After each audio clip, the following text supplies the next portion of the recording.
Voordat ons dit doen, wil ek gou hoor of van julle dalk hiervoor wil kom kyk.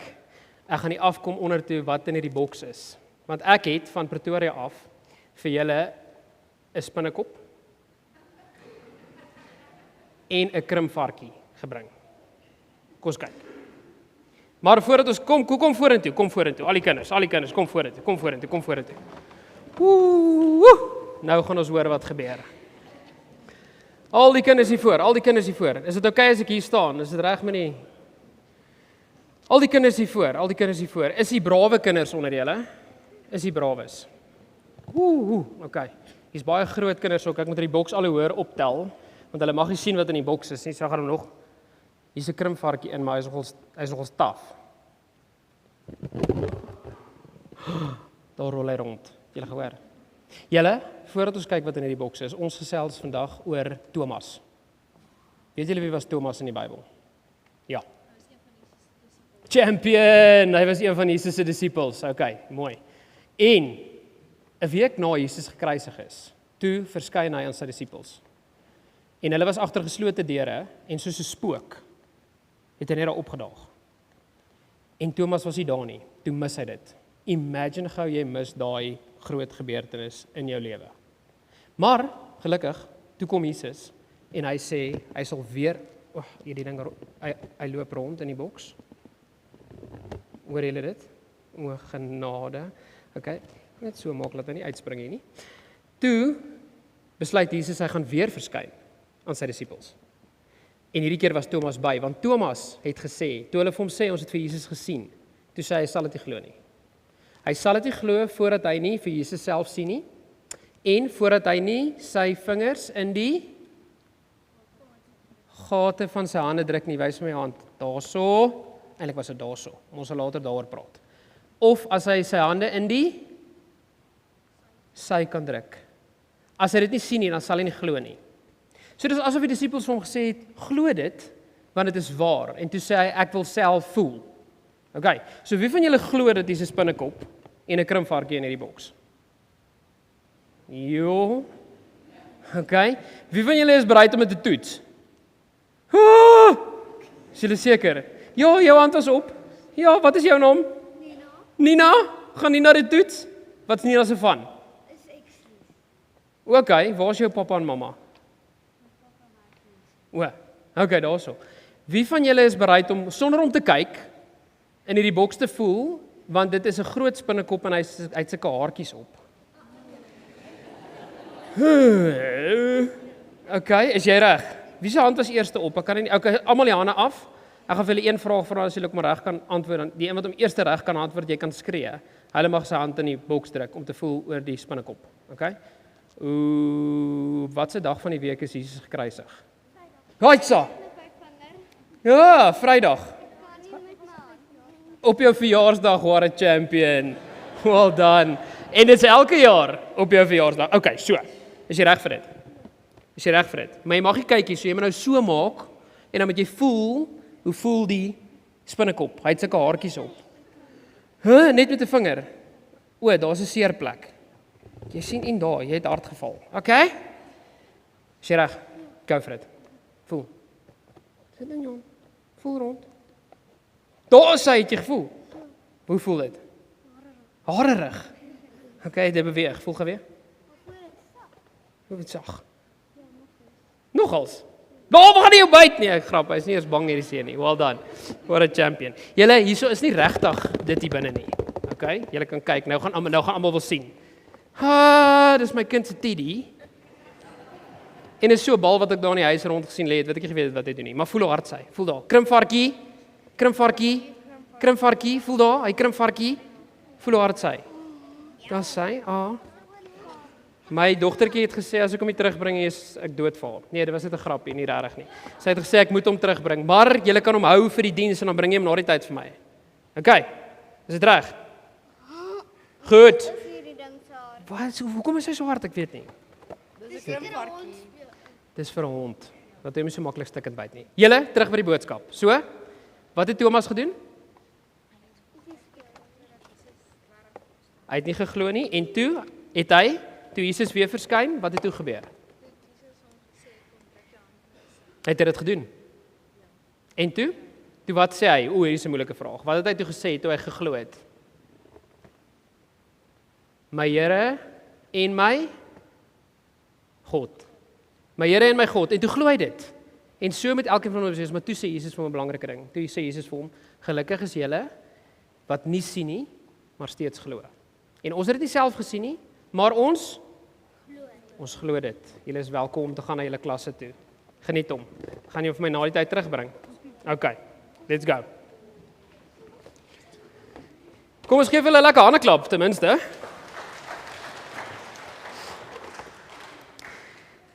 Die twyfelende Thomas. Op hierdie Sondag in die kerkjaar is dit vir ons lekker om te kyk na die gebeure van toe Jesus aan mense verskyn het. En Jesus het aan 'n klomp groepe mense verskyn in die tyd voor sy hemelvaart. En dis die tyd waarin ons nou is. Vir 40 dae gaan ons die tyd herdenk waarin Christus in sy opgestane menslike liggaam aan mense verskyn het. Selfs die wat getwyfel het en hulle was die naaste aan hom. Selfs die soos Thomas vir wie hy gesê het, ek sal sterf. Ek sal opstaan en julle sal my weer sien. Was daar nog steeds twyfeling? Kom ons sluit die oë en ons nooi die Here sy woord in ons harte in. Here, kom praat met ons deur die woord. Kom breek vir ons oop wat U wil hê ons moet hoor. En Heilige Gees, mag ons vra dat U op 'n kragtadige wyse en op 'n tasbare manier ons harte en ons gedagtes nou sal kom vul. Heilige Gees, dat ons weet U is hier by ons en dat U ons wil oortuig van al die dinge wat U in die woord laat opskryf het. Dat U woord Gees geïnspireer is. Dat U woord die een is wat waardig is om geglo te word en dat dit die waarheid is wat U vir ons leer. En mag ons uit daai waarheid uit gaan leef, Here, met 'n ywer en 'n passie en 'n vreugde, sodat ons vir die wêreld kan wys wat dit beteken om U in ons harte en ons gedagtes te hê. Here Jesus, dankie vir die gebeure aan die kruis, maar ook dankie vir die klip wat weggerol is. Dankie vir die doeke wat daar agtergebly het en dankie vir U verskyning aan verskeie mense, voordat U in die wolke opgeneem is na die hemel toe. Ons eer U daarvoor. En Vader, dankie dat U U seun gestuur het en om aan ons afgestaan het, sodat daai gebeure ons van die ewige dood na ewige lewe kon laat oorgaan. Sodat daai bloed gevloei het, Here, sodat ons al ons sondes as versoen kon sien en dat U die weg gebaan het vir 'n oop verhouding tussen ons en U. Ons eer U daarvoor. Amen. Ons weet in vandag se tye is daar baie skeptisie. Ons weet in vandag se tye is daar baie fopnuus.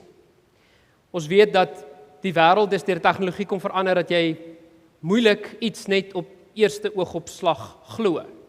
Enige video wat jy sien, enige nuus wat jy hoor, daar's 'n twyfel gesaai in die wêreld.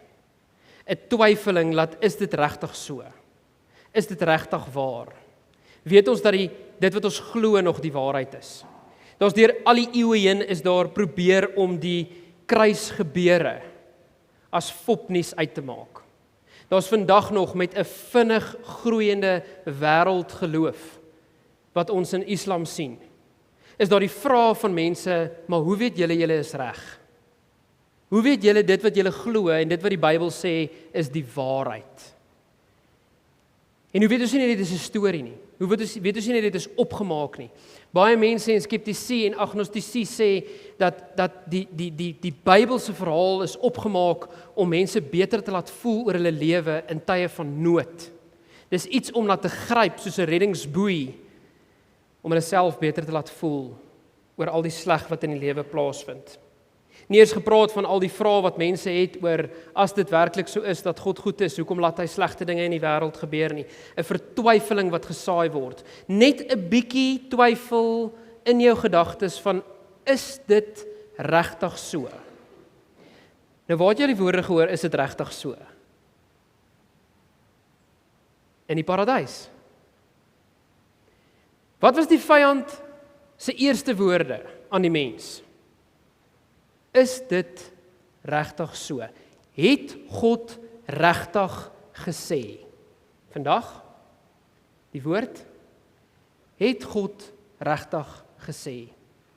Dieselfde taktiek, deur alle eeue heen, en ons, wat die teenvoeter moet bring, van dat ons weet wat die waarheid is. Dat ons glo wat die waarheid is, onomwonde. Mense het al 'n teenvoeter gebruik vir Jesus se skyndood, dat hy nie regtig gesterf het nie. En dit is al probeer bewys op mediese wyses, op mediese feite, dat Jesus nie regtig gesterf het nie, dat hy in 'n koma was en daarom opgestaan het daarna. Dit is verkeerd bewys deur dieselfde mediese wêreld wat ons ken, deur te sê, met al die bloedverlies waar Jesus gegaan het, en die spies wat in sy sy gesteek is, deur water en bloed wat uitgekom het, is 'n duidelike feit van hartversaking, en dat geen mens dit sou kon oorleef het nie. Dis fisies nie moontlik vir 'n mens om dit te kon oorleef het nie.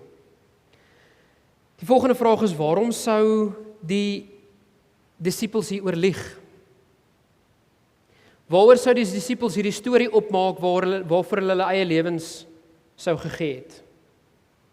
Waar 11 van die 12 disippels 'n marteldood gesterf het en tot op die laaste gesê het, ek glo Jesus lewe. Ek glo Jesus het opgestaan. Wat was die prys van die leen wat hulle sou betaal het?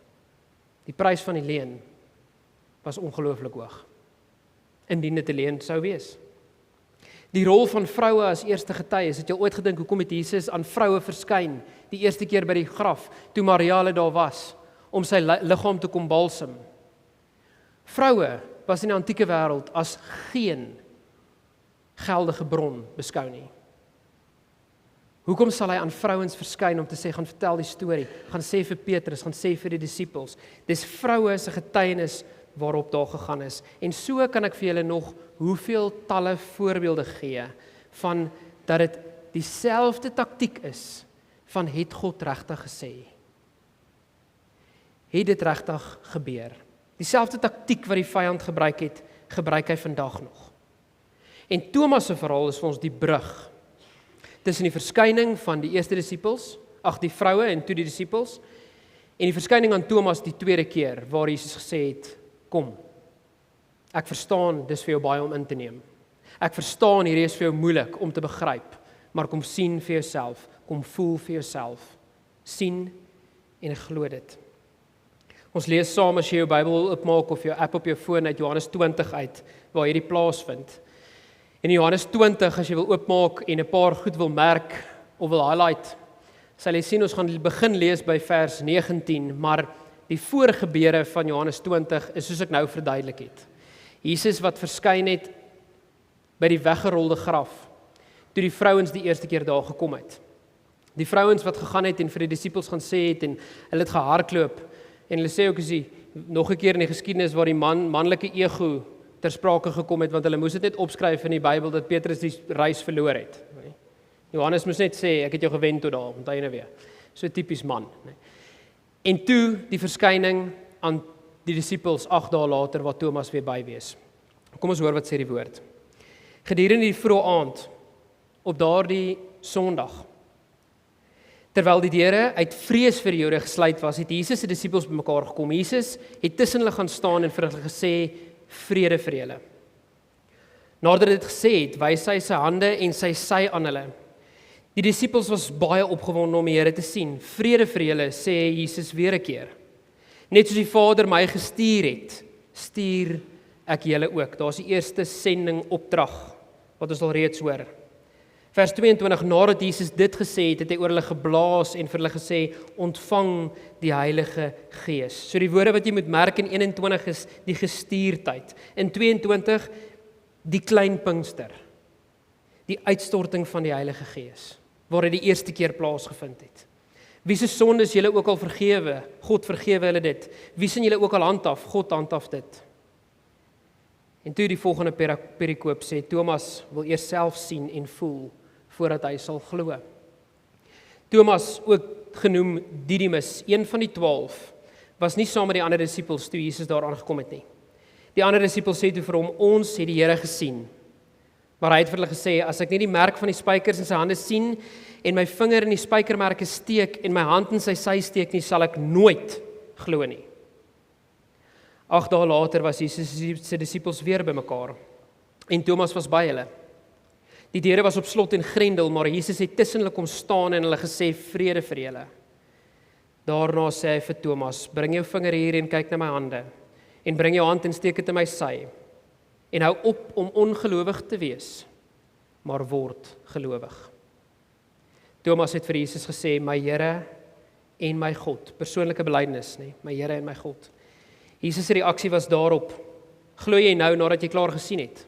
Geseënd is hulle wat nie sien nie, en tog geglo het. Net tot sover, maar ek herinner jou weer aan vers 28, waar Thomas se woorde terug aan Jesus was, my Here en my God. Dis 'n baie belangrike gedeelte. Julle almal het ook al gehoor dat die disippels was agter geslote deure. Hulle was bang. Hulle was bang dat dieselfde vervolging op hulle sou wag as hulle gesê het hulle is Jesus se disippels. Hulle is in totale isolasie, hulle is afgesonder van die wêreld. Hulle kan nie die goeie nuus en die hoop vir mense gaan deel nie, want hulle is te bang vir die vervolging wat sou kom. Die Griekse woord dikleo beteken dat dit is totale isolasie, nie net gesluite deure nie, maar hulle is afgesonder, hulle is eenkant. Nie die afgesonder soos Jesus is nie.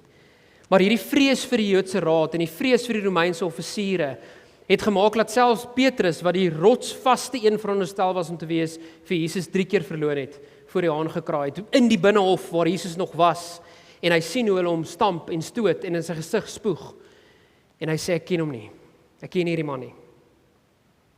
Maar ons sien dat Jesus die vrees nie oorwin deur net te verskyn nie. Hy kom oorwin die vrees deur vir hulle vrede te gee. Hy kom oorwin die vrees deur vir hulle die Heilige Gees te beloof en te gee. En hy oorwin die vrees deur die fisiese bewyse dat hy opgestaan het. Hy sê vir hulle, julle kan nou gaan juig. Hy sê vir hulle dat deur die Heilige Gees sal ek julle in staat stel om die waarheid te kan glo, maar ook die waarheid te gaan verkondig in die wêreld, sonder om bang te wees vir wat met julle gaan gebeur. Sonder om uitgekry te word as die onpopulêre keuse in die wêreld, of geëik, of oudtyds, om aan die waardes van die woord vas te hou in 'n wêreld wat baie vinnig verander. Julle weet, is baie interessant dat die woorde wat gebruik word in vers 22, en jy kan dit regtig in jou Bybel gaan onderstreep, die woorde wat gebruik word, hy het oor hulle geblaas en gesê, ontvang die Heilige Gees. Die Griekse woord wat daar gebruik word, is die enigste keer in die Bybel, wat daar in die Nuwe Testament, wat daai Griekse woord gebruik word. Dis die enigste plek. Maar die rede hoekom dit so merkwaardig is dat daai woord gebruik word in die Grieks, is want dit is dieselfde woord wat hulle uit die Septuaginta uitgevat het, wat die Griekse Ou Testament was. En jy weet, die Ou Testament was mos eintlik in Hebreëus en in Aramees geskryf, en die Nuwe Testament in Grieks. En uit die Ou Testament uit wat in die Grieks geskryf is, die Septuagint, haal hulle daai Griekse woord uit en hulle skryf hom hier in, want dit is dieselfde woord wat op 2 ander plekke in die Ou Testament gebruik word. In Genesis 2 vers 7, as God sê, ek blaas my lewensasem in julle in, is dit daai woord. Hy blaas die gees oor hulle. En die ander keer waar dit gebruik word is in Esegiel 37 vers 9. Julle almal het al die gedeelte gehoor van die doodsbeendere wat lewend geword het. Toe daar geblaas word en gesê is, die gees sal julle lewend maak, was dit dieselfde woord wat daar gebruik is. Ongelooflike lyn wat in die Bybel getrek moet word. Want God sê dat hierdie gees vir jou sal lewe gee. Ek het die stupid gewoonte, om as ek iemand ontmoet, of as ek iemand sien, en ek vra vir hulle, hoe gaan dit met hulle, dan vra ek nie vir hulle, hoe gaan dit met hulle nie, ek vra vir hulle, leef jy? Of lewe jy? En dan moet julle hoor wat sê die mense. Meeste van die keer is dit net. Ja, nee, ons leef. Besig, maar ons leef. Ja, nee, is okay, het gaan alright. Ja. Jy hoor baie selde as ek vir iemand vra, lewe jy? dat hulle verstaan wat ek eintlik vir hulle vra. Want jy kan lewe en ook nie lewe nie. En dis wat hierdie woord in die Grieks vir ons probeer sê, om te sê, hierdie is 'n lewegewende gees, wat al die verskil in julle lewe gaan maak. En van die isolasie en die skeptisisme wil Thomas eintlik 'n empiriese toets doen en hy eis 3 dinge. Hy wil die merke sien, hy wil sy vingers in die merke steek en sy hand in die sy steek. Hy soek bewyse. Hy sê, wys eers vir my dit op wit en swart, dan sal ek dit glo. En dan hoor ons Jesus wat vir hom nie kwaad is nie, Jesus wat nie verboureerd is nie, Jesus wat net sê, ek verskyn weer aan hulle en ek nooi hom eerste en ek sê kom, want ek weet wat in jou hart aangaan. Ek weet dat daar sekere goed in die Bybel is wat ons oor twyfel of kan twyfel. Ek weet dat daar sekere goed is in die lewe is oor wat ons kan laat twyfel. En Jesus verstaan dit, hy weet dit. Jy kan hom toe gaan met dit. Jy hoef nie dit van hom te probeer wegsteek nie. Die twyfeling is daar. Maar wat Jesus eintlik van ons uit hierdie verhaal uitvra, is hy vra eintlik vir ons as gelowige kinders van die Here, in die tyd waarin ons leef, om te beweeg van sien is glo, na glo is sien. En dis 'n baie belangrike onderskeid, wat jy vir jouself vanoggend moet uitmaak. Want ons dink baie keer, ek sal dit eers glo, wanneer ek dit sien. Wat die evangelie van Jesus Christus van 'n gelowige kind van hom verwag, is om te sê, om te glo, is om te sien. En nie noodwendig andersom nie. Want wanneer ek glo God is goed, wanneer ek glo God is teenwoordig in my lewe, wanneer ek glo God wil regtig die beste vir my hê, en ek glo in die diepste van my hart God is goed, dan sien ek die goed wat hy in my lewe doen. Ek sien die goed wat om my aangaan. En ek wil jou vanoggend uitdaag en ek wil jou uitnooi en vir jou sê, beweeg van sien is glo, na glo is sien. Want dit kan jou hele lewe verander. Dit kan maak dat jy sien, as gevolg van jou geloof, dat die glas half vol is in 'n situasie. Want ons het die hoop van Jesus Christus wat alle verstand te bowe gaan, al is die situasie hoe moedeloos. Al is die situasie hoe hopeloos. Die Here roep ons om die hoop te gaan leef. Die Here sê vir ons in sy woord, gaan wees julle die ligdraers in 'n ontaarde en 'n korrupte wêreld. Hy sê, wees julle die teenkultuur van wat die wêreld vir mense verkoop. Wees julle anders as die moedeloses, as die hopeloses. Gaan lewe die lig. Hoekom? Want die lig is binne ons. Die Gees is binne ons. Ons het die hoop op die ewigheid. Ons het die hoop op 'n ewige lewe. Ons het die goeie nuus gehoor, ons het die goeie nuus ontvang. En as jy nog nie het nie, asseblief, laat ons daarvoor vir jou bid. Kom praat na die tyd met my en sê, PC, ek is nie seker nie. Dis oukei. Want mag ons sukses as kerk gemeet word aan hoeveel mense daai woorde vir ons kom sê en hoeveel mense daai woorde kom aanneem om te sê ek glo nou. Ek was 'n Thomas en ek het nie geglo dat Jesus opgestaan het nie, maar ek glo dit nou. Want die Heilige Gees het dit aan my kom openbaar. En dan is die volgende stap, laat ons nie net sal sê ons weet van Jesus nie. Dat ons nie net sal sê ons is dankbaar vir die storie van Jesus Christus in die geskiedenis. Ons is dankbaar dat daar 'n man was wat 2000 jaar terug geleef het en dat hy gesterf het aan die kruis en dat as ek hom aanneem dan gaan ek hemel toe. Ons is dankbaar dat ek die ewige dood en die hel kan vermy as ek Jesus aanneem want hy gaan my sondes vir my vergewe, maar dis eintlik in my lewe waar dit stop. Dit gaan nie regtig verder as dit nie. En ek wil weer jou gedagtes rig op vers 28. Toe Thomas nie gesê het, U is waarlik God nie. Thomas het gesê, my Here en my God. Dis die verpersoonliking wat die verskil maak in jou lewe. Dis die verpersoonliking om te weet dat hy vir jou aan die kruis gesterf, al was jy die enigste een op aarde oor, sou hy dit in elk geval kom doen het. Dis die persoonlike verhouding. Want skeptisisme vra vir bewyse. Maar geloof ontmoet 'n persoon. En daai persoon is die een wat alles in jou lewe wil en kan kom verander. Ons het laas naweek met Paas Sondag of Opstanding Sondag het ons 'n prediker genooi wat uit Amerika en Kanada uitkom en sy hele boodskap, hy het toevallig ook oor Thomas gepreek en toe sê ek vir die mense die week, as ek nou Thomas hier kom preek, gaan julle dink ek het sy preek gesteel, die van julle wat dalk die stream gekyk het van Morletta Kerk, maar hy het toe nou Thomas ook gebruik as 'n voorbeeld. Maar hy het gesê, en dit het vir my so uitgestaan, dat ons moet weer as wêreldkerk begin glo dat Christus is die hoop vir elke hopelose situasie. Ons kan nie onsself in die kategorie plaas van ons sal maar kyk wat gebeur nie. Ons hoop dit is so. Dit mag dalk so wees dat Jesus die antwoord is. Nee, hy is die antwoord op al die probleme in almal se lewens. Want as hy die persoon en die verpersoonliking vir jou word, dan bring hy die verskil.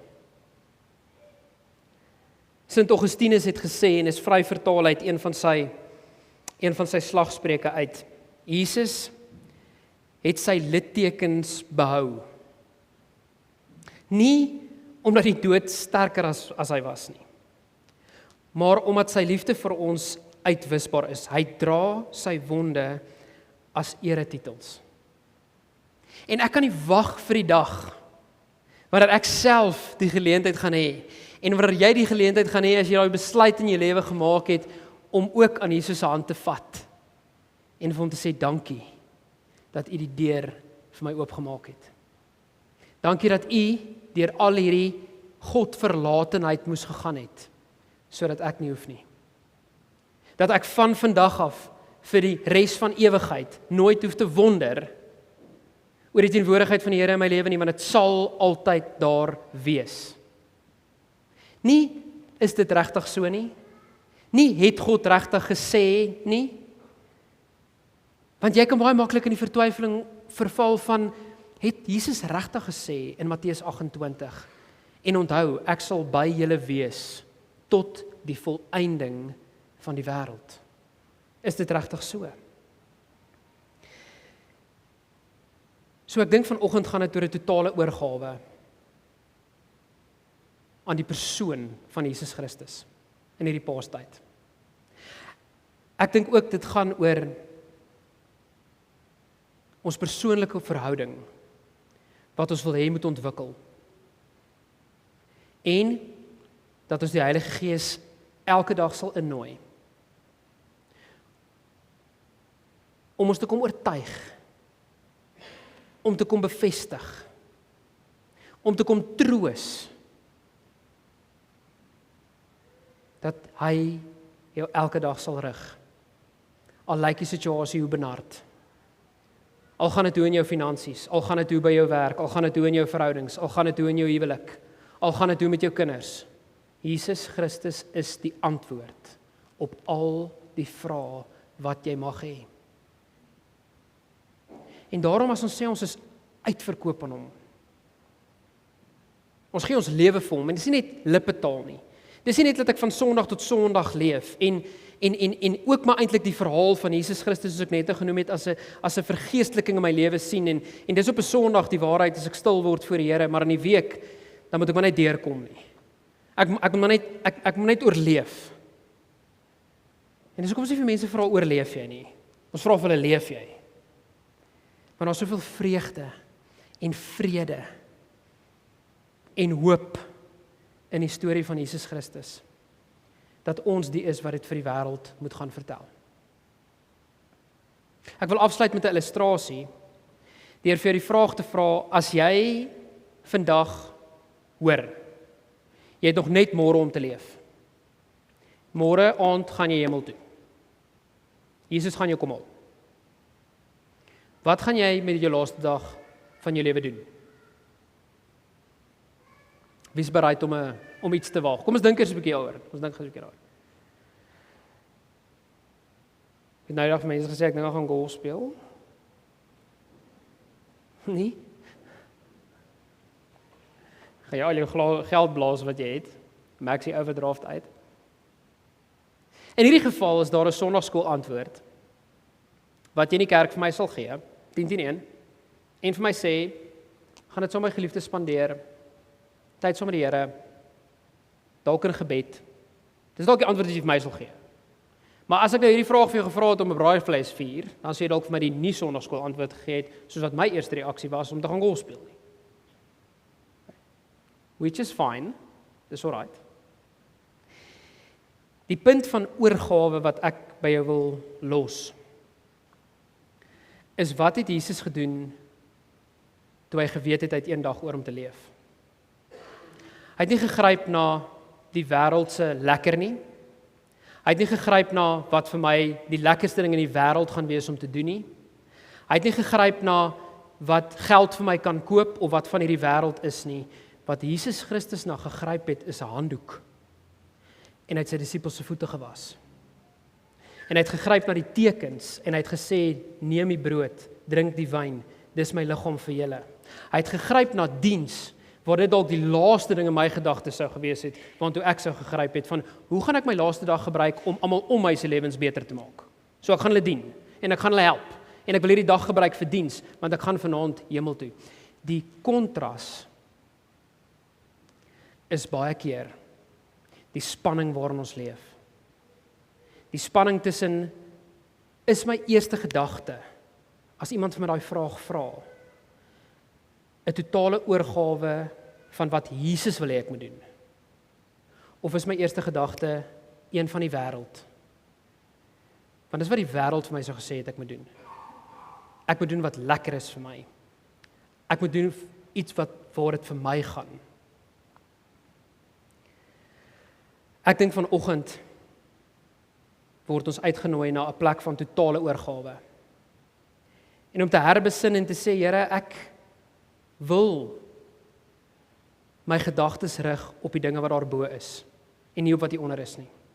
Ek wil hê my ingesteldheid op die wêreld moet 'n teenkultuur wees. Want as die wêreld vir my sê, dis alright om korrupsie te pleeg, dis alright om geld onder die tafel te vat, dis alright om terug te praat van iemand as hulle van my gepraat het, dis alright om X, Y, Z, wat jy ook al daar wil insit te doen, wil ek teen die kultuur leef. Ek wil leef soos vir my verlosser en nie vir die wêreld nie. Ek wil leef om die twyfel uit te skakel van, is dit regtig so? Het God regtig gesê? Kan ons regtig glo dit wat in die woord staan, moet ons hele lewe rig en lei? Ek wil van dit af beweeg na die belydenis van my Here en my God. My lewe word gekenmerk deur U. En daarom sal ek bly staan in totale gehoorsaamheid voor U. Jesus het vir sy disippels gesê in Johannes 13, die manier hoe die wêreld sal weet, julle is my disippels, was deur 2 goed. Liefde en gehoorsaamheid. Hoe sal mense weet ons is kinders van die Here? Deur gehoorsaam te wees in die tye waar die hele wêreld kies om ongehoorsaam te wees. Dit is wat die opgestane Jesus vir Thomas kom leer. Kom ons bid saam. Here, wat 'n voorreg om vir hierdie gemeente te kan bid en hulle nie te kan opdra. Here, ek bid vir Lydenburg Suid en ek vra dat U hulle sal dra as 'n gemeente. In hierdie tyd waar hulle nou is om 'n nuwe leraar te beroep, mag U wil geskied en mag U die regte persoon stuur. Here, mag U hierdie dorp, hierdie gemeenskap en hierdie mense seën.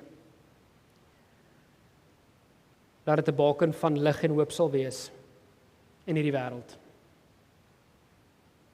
Mag U ons as kerk gebruik 2000 jaar later waar ons plek wil vol staan in die geskiedenis, Here, dat ons sal terugkyk en dat ons die kerk op 'n beter plek gelos het as wat ons hom gekry het.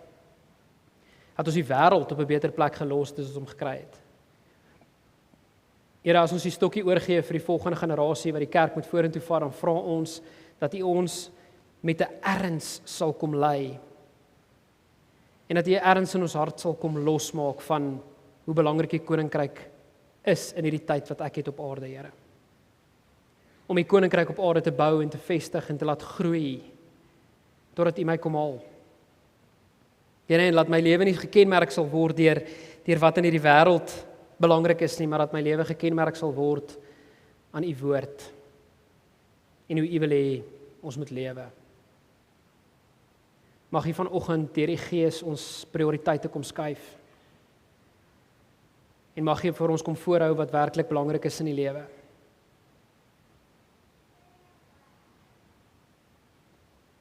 Ja, ek dink sommer nou net weer aan